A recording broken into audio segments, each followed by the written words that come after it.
was walking over here tonight, and I passed a woman on the street going the other way. And out of the corner of my eye, I noticed that she had a lazy eye. And it got me thinking about that expression, the lazy eye.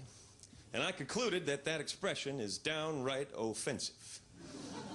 Not to the person, but to the eye itself. Right? Because that sort of implies that that eye could be looking straight ahead. It just doesn't feel like it. Right? It could be in sync with that other eye. If only it weren't so damn lazy. Well, I think it's offensive and inaccurate. I mean, maybe the other eye is just overly motivated. The so-called lazy eye just got tired of trying to keep up. Right? Maybe one too many times the motivated eye was like, hey, lazy eye, what do you say we read a book? Until finally one day the lazy eye was like, you know what, motivated eye? I don't think so. I tell you what, you go ahead and read the book. I'm gonna watch the movie.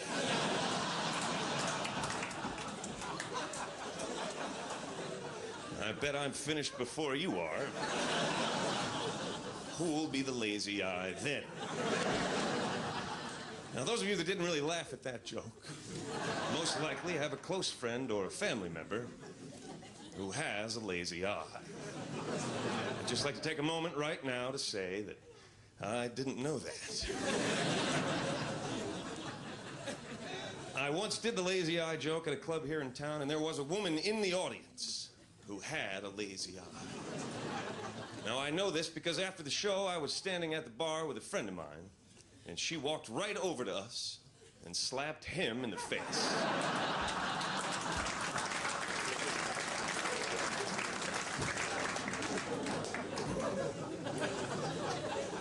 So there's a lot of expressions out there that don't really make any sense.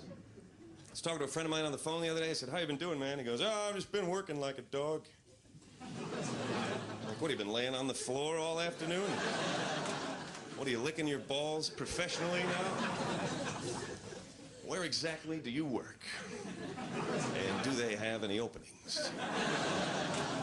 It shouldn't be working like a dog, right? We got to update these expressions. It should be working like an illegal immigrant.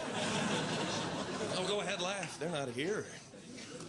They're all still at work.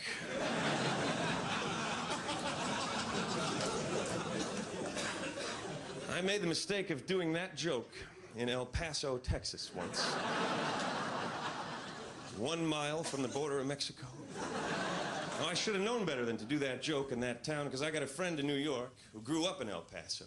He saw me do the joke in New York, and he pulled me aside, and he said, man, you better be careful doing that bit down there in El Paso. That's how he talks. And I said, why is that? He said, because they got more Mexicans down there than you could shake a stick at. Now, I thought about that all the way to El Paso. What on earth does that mean? More Mexicans than you can shake a stick at. More. Like there's a certain number of Mexicans that it's perfectly all right to shake a stick at. Just don't go beyond that number. I'm not going to be standing out in the middle of El Paso with a stick in my hand. Some guy's going to come over and go, hey, what do you think you're doing? Why, I'm just shaking a stick at these Mexicans. You can't do that, my friend. Well, why not? Because there is too many of them. Break them down into smaller groups. Shake your stick at each group individually. How about this one? How often have you been getting over there, man? Oh, every now and again. What? How often is that? How often is that every now and again? Think about it. Every now and again. You cannot go somewhere that often. If you go somewhere every now and again, you are trapped there for eternity. And again.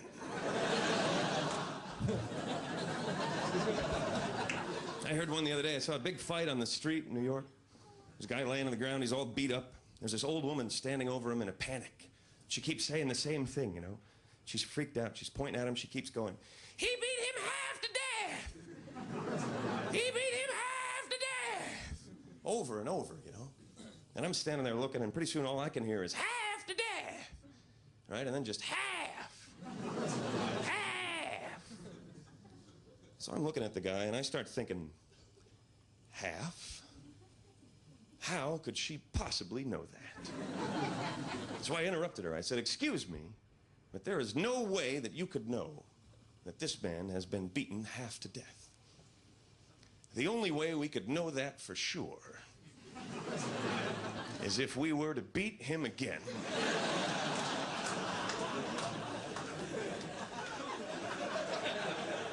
Exactly the same way. And he were to die right at the end. So we beat the crap out of him. Me and the old lady. Recreating the first beating as best we could. Sure enough, right when we finished, he died. Then the police showed up. "What has happened here? This man is exactly dead." I said, "Oh, he was beaten half to death. Twice." Thanks a lot, you guys. My name is Ben Bailey. Good night.